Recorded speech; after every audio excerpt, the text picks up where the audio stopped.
అధ్యక్ష అధ్యక్ష మన ముఖ్యమంత్రి గారు మసిబూసి మారేడుకాయ చేయడంలో ఆయన సిద్ధహస్తుడు. I appreciate. అయితే ముఖ్యమంత్రి గారు ఉమాభారతి గారి లెటర్ పేజ్ 3 ఓపెన్ చేయండి. I read out. ముఖ్యమంత్రి గారు ఏమన్నాడు? ఉమాభారతి గారు లెటర్ రాసిండ్రు, హరీష్ రావు గారు ఎండార్స్ చేసిండ్రు, నీళ్ళు ఇచ్చేసిండ్రు, అనుమతి వచ్చేసింది అన్నాడు. ఉమాభారతి గారు రాసిన లెటర్ ఇది నా దగ్గర కూడా ఉంది. పేజ్ 1 మీరు చదివిండ్రు, పేజ్ 3 నేను చదువుతా, కొద్దిగా మీరు కూడా చదువుకోండి. పేజ్ 3 పారాగ్రాఫ్ 3 ఉమాభారతి గారు రాసిన లెటర్ ఇది. వారి సంతకం ఉంది, ఎంబ్లం ఉంది. In case there arises a need for release of ecological flows as one of the conditions in general being imposed nowadays by MOEF, wherein 30% monsoon flows, 25% non-monsoon, 20% lean season, corresponding to 75% dependable year is being advocated to be released. Under such circumstances, the proposed diversion of 160 TMC of water may not be available for utilizations. The strategy to meet out planned utilizations under such circumstances need to be clarified. Uma Bharti గారు రాసిన మొదటి page ఆ commission మొదటి page చదివింది కానీ మూడో page చదవలేదు కనుకనే ఆ కమిషన్ తప్పుడు రిపోర్ట్ ఇచ్చింది అని చెప్పి నేను చెప్తా ఉన్నా. ఆ ముఖ్యమంత్రి గారు కూడా మూడో పేజీ చదవకుండా మొదటి పేజీ చదివి ఈ సభను తప్పుదో పట్టించినందుకు ముఖ్యమంత్రి గారు క్షమాపణ చెప్పాలని చెప్పి నేను డిమాండ్ చేస్తా ఉన్నా. ఇంకో మాట ముఖ్యమంత్రి గారు ఇంకో మాట అన్నాడు. ఏమన్నాడు? ఎమ్మెల్యే ఎలక్ట్ అయిన తర్వాత మళ్ళొక్కసారి అడుగుతారా అని అన్నాడు. అది కూడా చెప్తా. ఐఎమ్ వెల్ ప్రిపేర్డ్ ముఖ్యమంత్రి గారు, నేను ఉత్తమన లెక్క రాలేదు, డోంట్ వరీ. అధ్యక్ష ఇకపోతే ఏమన్నారు? ఎలక్ట్ అయిన తర్వాత మళ్ళీ అడుగుతారా అన్నారు. అయితే ఆనాడు 24/10/2014 నాడు మనకు సిడబ్ల్యూసీ నుంచి వచ్చిన లెటర్ వారు చెప్పారు. ఆ లెటర్లోనే వాళ్ళు ఏం రాసింది సిడబ్ల్యూసీ మనకు?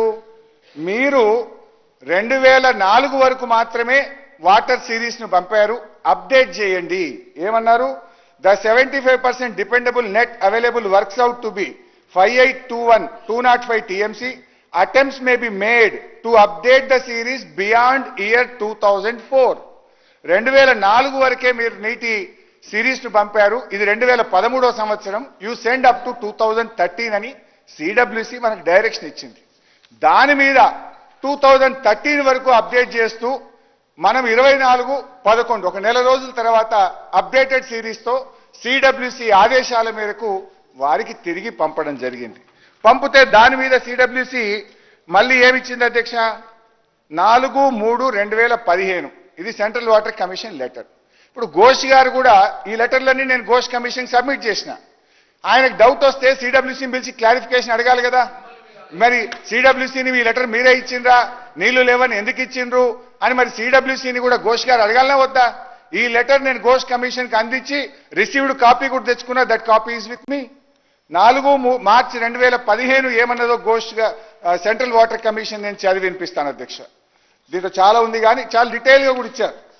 ఇస్తూ ఇందులో ఏమన్నారంటే, as evident the detailed water availability studies carried out by the project authorities and this office in last few years, the net water availability at the barrage location is about 165 TMC at 75% dependability, which includes perceived surpluses from the state of upper riparian states of 63 TMC. 165లో 63 TMCలు పై రాష్ట్రాలు వాడుకున్న నీళ్లు కూడా ఉన్నాయి. అది పోతే మీకు ఉండేది 102 మాత్రమే అని చెప్తూ, as such the availability of surpluses from upper riparian states as estimated at barrage site may not be reliably available in future. The projects are advised to review the quantum of divertible flows from Pranahita barrage site etc. నీళ్లు లేవని చాలా స్పష్టంగా ఒక్కసారి కాదు 3 ఉత్తరాలు, ఉమాభారతి ఉత్తరంలో వచ్చింది, ఫిబ్రవరి ఉత్తరంలో వచ్చింది, మార్చి ఉత్తరంలో వచ్చింది. నౌ ఇది ఒకవైపు. రెండో వైపు ఆనాటి మహారాష్ట్ర ముఖ్యమంత్రి గారు మనకు రాసిన లేఖ ఏం రాసిండ్రు మన కిరణ్ కుమార్ రెడ్డి గారికి? Date 15th October 2013. At this full reservoir level 152 meters, about 2099 hectares and 22 villages in Chandrapur district ఇట్లా మునిగిపోతా ఉంది. It is also requested that Andhra Pradesh government should not proceed with unilaterally decided layouts and control levels as it may lead to unfruitful expenditure. అంటే మీరు పెట్టే ఖర్చు వృధా అవుతుంది. మీరు 152 మీటర్ల ఎత్తులో మేము ఒప్పుకోము అని చెప్తే దీనికి కిరణ్ కుమార్ రెడ్డి గారు రిప్లై కూడా ఇచ్చారు. ఆయన కూడా కాంగ్రెస్ సీఎమే. అంటే మీరు ఆనాడు నీళ్లు లేని చోట ప్రాజెక్టును కడితే మీరు చేసిన ఖర్చు వృధా అయితే ఆ వృధాను కాకుండా నీళ్లు లేని చోట నుంచి నీళ్లున్న చోటికి మార్చి మీరు చేసిన తప్పును సవరించింది ఈనాటి బీఆర్ఎస్ ప్రభుత్వం.